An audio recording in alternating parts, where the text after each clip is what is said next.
নমস্কার, সবাই কেমন আছেন? আশা করছি সবাই খুব ভালো আছেন আর আমিও ভালো আছি।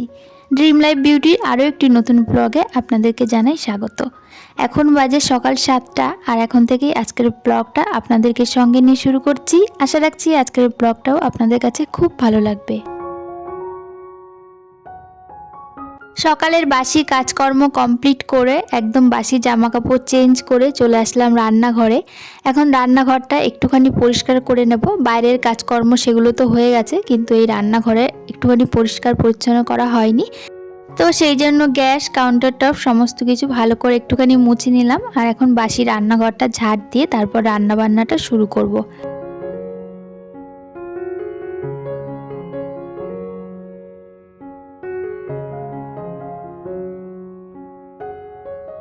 আজকে দিনটা ছিল বুধবার, ছোটদার অফিস আছে, 9টার সময় খেয়ে বেরোবে। আর আজকে সকালের জন্য বানাবো কয়েকটা রুটি, ওই হাতে গোনা 10 থেকে 12টা, তার বেশি না। কারণ গতকালকে ভাত রান্না করেছিলাম রাত্রেবেলা, তার মধ্যে দুজনা খায়নি আর দুজনার ভাত রয়েছে। তো সেই জন্য অল্প কয়েকটা রুটি বানাবো, তার জন্য আটাটা আমি মেখে নিচ্ছি। এখনও পর্যন্ত সকালে চা খাওয়া হয়নি, শুধুমাত্র 1 গ্লাস একটু উষ্ণ গরম জল খেয়েছি। আর এখন ভাবছি আগে আটাটা মেখে 3টে রুটি ছোটদার জন্য বানিয়ে রাখি, তারপর না ধীরে সুস্থে চা খাবো। আর দেখবেন সকালবেলা ঘুম থেকে উঠে কাজকর্ম করার পরে 1 কাপ চা নিয়ে যদি একটুখানি ধীরে সুস্থে বসে চা না খায় না, তাহলে চা খাওয়ার সেই তৃপ্তিটাই পাওয়া যায় না। তো সেই জন্য ভাবলাম, ছোটদা তো ওদিকে ঘুম থেকে উঠেও গেছে, তারপর স্নান করতে চলে গেছে। আর এদিকে আমি ঝটপট 3টে রুটি বানিয়ে নিচ্ছি। আজকে রুটির সঙ্গে খাওয়ার জন্য কোনো তরকারি বানালাম না, তার কারণ গতকালকে না ঘুগনি বানিয়েছিলাম, সেই ঘুগনিটা না অনেকটা রয়ে গেছে।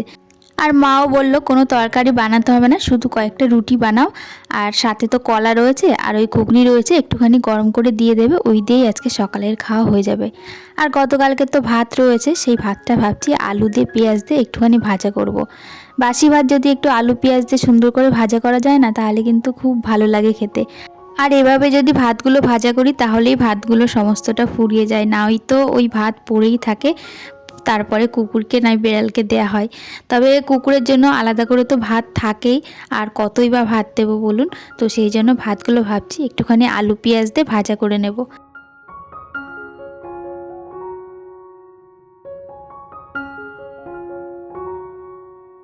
ছোটদাকে তো আগেই 3টে রুটি বানিয়ে ওদিকে খেতে দিয়ে দিয়েছি, তারপর চাও খেয়ে এসেছি। আর এখন বাদবাকি যে রুটিগুলো আছে সেগুলো করে নিচ্ছি।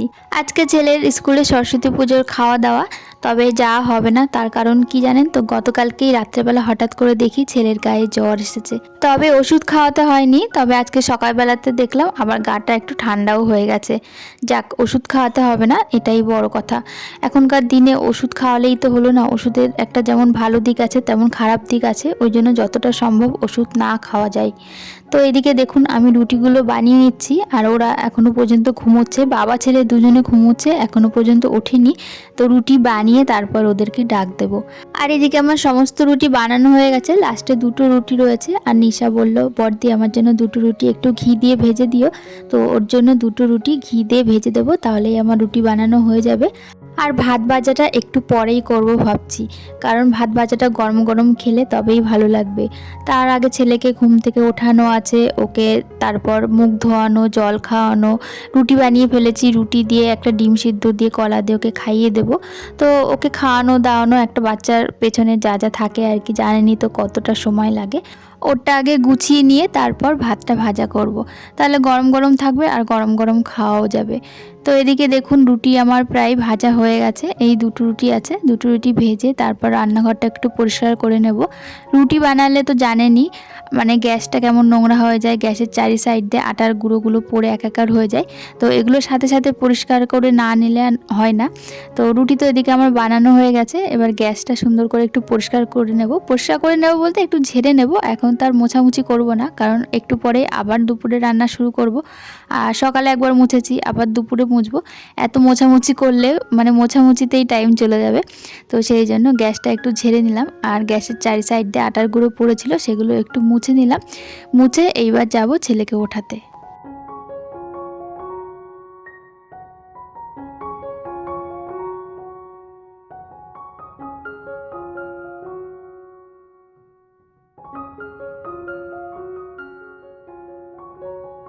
ছেলেকে উঠিয়ে গরম জল খাইয়েছি, খাইয়ে হাতে ব্রাশটা ধরিয়ে দিয়ে এসেছি যে ওখানে বসে বসে ও দাঁতটা মাজুক, এই ফাঁকে আমি বিছানাটা গুছিয়ে নিই।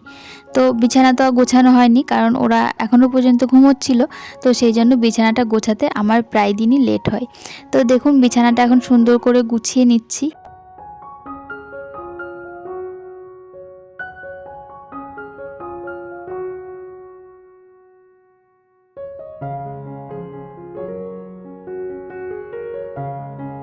আবার অনেকক্ষণ বাদে আপনাদের সামনে আসলাম। সেই যে ঘর গুছিয়ে তারপর ছেলেকে খাইয়ে নিজেরাও খেয়েছি, খেয়ে দিয়ে একেবারে স্নান করে এখন দুপুরে রান্নাটা শুরু করেছি। আজকে দুপুরে তেমন কিছু রান্না হবে না, খুবই সিম্পল রান্না বান্না। তো দেখুন প্রথমে বসিয়ে দিয়েছি চাটনি। আজকে চাটনি করব জলপাইয়ের। আর এই জলপাইটা না ভীষণ ভালো, অল্প একটু জলপাই দিলে না ভীষণ টক হয়ে যায়। বাজার থেকে এনেছিল অল্প করেই, তবে দুদিন খাওয়া হয়ে গেল, এত টক সেই জন্য। তো এদিকে দেখুন আজকে একটু কালো জিরে লাগবে রান্নায়, তো কালো জিরেটা দেখলাম শেষ হয়ে গেছে, আর বেশি করেই লাগবে। আজকে একটু লাউ পাতা বাটা করব। আর এইসব বাটা গোটার মধ্যে কিন্তু একটুখানি কালো জিরে বেশি পরিমাণেই লাগে, তো সেই জন্য কালো জিরেটা আবার ঢেলে নিলাম। আর এদিকে দেখুন চাটনিটা বানিয়ে নিচ্ছি। মিষ্টির শিরা ছিল একটু, সেটাও দিয়ে দিলাম, আর তার সঙ্গে বেশ খানিকটা চিনিও দিয়েছি। জলপাইগুলো বেশ সেদ্ধ হয়ে গেছে, এবার হাতা দিয়ে একটুখানি ভেঙে ভেঙে দিয়ে দিচ্ছি, যাতে চাটনিটা একটু গাঢ় গাঢ় হয় আর একটু টকটকও লাগে। চাটনি জিনিসটা আমার কাছে একটু মিষ্টি মিষ্টিই ভালো লাগে, তো একটুখানি চেখে দেখেছিলাম যে ঠিকঠাক আছে কিনা, তো দেখলাম আর একটুখানি চিনি দিতে হবে, তো আর একটু চিনি দিয়ে তারপরে এই যে নামিয়ে নিলাম। আর এই চাটনিটা কিন্তু একটু ঝোলঝোলি হয়েছে।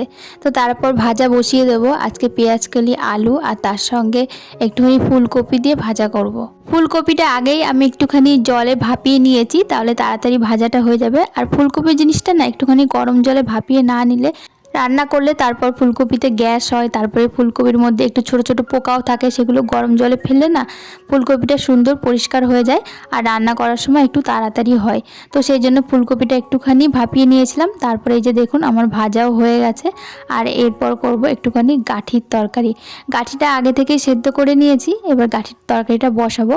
আর এই গাঠির তরকারিতে তেমন কোনো মশলা যাবে না, আর শুধু যাবে একটুখানি জিরে ধনে বাটা, আর দেবো কাঁচা লঙ্কা বাটা, তার সাথে একটু পাকা লঙ্কাও দেবো কালারের জন্য, একেবারে সাদা সাদা কেমন একটা লাগে। তো দেখুন জিরে ধনেটা আগেই আমি ভেজে তুলে রেখেছিলাম, আর এখন বেটে নিচ্ছি। আর এদিকে কড়াইতে তেল গরম করে এর মধ্যে বেশ খানিকটা কালো জিরে, বেশ অনেকগুলো রসুন কাঁচা লঙ্কা দিয়ে একটু ভাজা ভাজা করব। আর কালো জিরে ওই যে বললাম একটুখানি বেশিই লাগে, তো আর একটু দিয়ে দিলাম। আর এবার লাউ পাতা আর ধনে পাতাটা একটু ভাজা করে নামিয়ে রাখবো, তারপর গাঠি কচুর তরকারিটা করব। কারণ ওদিকে তরকারিটা হতে হতে এদিকে আমার বাটাটাও হয়ে যাবে, আর বাটতে তো বেশ খানিকটা সময় লাগে। তো এদিকে দেখুন জিরে ধনেটা বেটে নামিয়ে রেখে তারপর গাঠি কচুটা বসাবো, বসিয়ে তারপর ধীরে সুস্থে লাউ পাতাটা বেটে নেব। বাড়িতে তো মাঝে মাঝে মাছ থাকে না, তো সেদিনকে যদি এরকম করে একটুখানি পাতা বাটা গরম গরম ভাতে খাওয়া যায় না, তাহলে ভীষণ ভালো লাগে। অর্ধেক ভাত তো ওই পাতা বাটা দিয়ে খাওয়া হয়ে যায়। তো সেই জন্য আজকেও তেমন মাছ নেই বাড়িতে, তো সেই জন্য ভাবলাম লাউ পাতা যখন আছে লাউ পাতা বাটাই করি, এই বাটা দিয়েই অর্ধেক ভাত সবাই খেয়ে নেবে।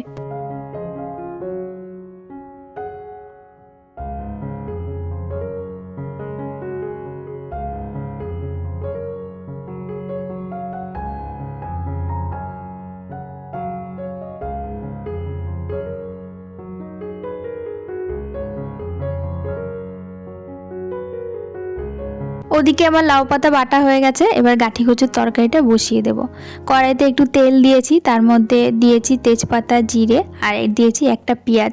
এবার ভাজা ভাজা করে তারপর গাঠিটা দিয়ে দিয়েছি। এবার একটু ভাজা ভাজা করে এর মধ্যে কাঁচা লঙ্কা বাটা, একটু শুকনো লঙ্কার গুঁড়ো দিয়েছি, লবণ হলুদ দিয়ে একটুখানি কষিয়ে তারপর জল দিয়ে দেবো। আর নামানোর আগে বেশ খানিকটা ধনে পাতা আর ওই জিরে ধনে বাটাটা দিয়ে তারপর নামিয়ে নেব।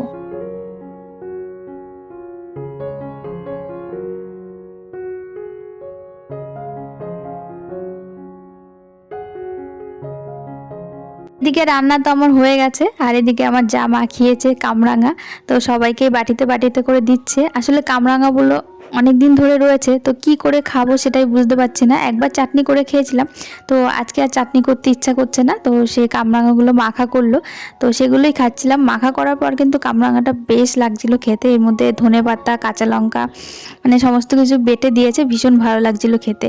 তো এদিকে দেখুন আমার রান্না বান্না কমপ্লিট, ওদিকে হয়ে গেছে গাঠির তরকারি, এদিকে ভাজা রয়েছে, আর ওদিকে রয়েছে চাটনি, আর এদিকে রয়েছে ধনেপাতা বাটা। তো চলুন, রান্নাবান্না করার পর আমার রান্নাঘর কিন্তু একদম পরিষ্কার পরিচ্ছন্ন করা হয়ে গেছে। আর এবার সবাইকে খেতে দিয়ে দেবো। তো চলুন, আজকের ব্লগটা এখানেই শেষ করছি। আজকের ব্লগটা আপনাদের কাছে কেমন লাগলো অবশ্যই কমেন্টের মাধ্যমে জানাবেন। যদি ভালো লাগে একটা লাইক করে দেবেন। আর আমার চ্যানেলে যারা এখনও পর্যন্ত নতুন, অবশ্যই চ্যানেলটি সাবস্ক্রাইব করে আমার পাশে থাকবেন।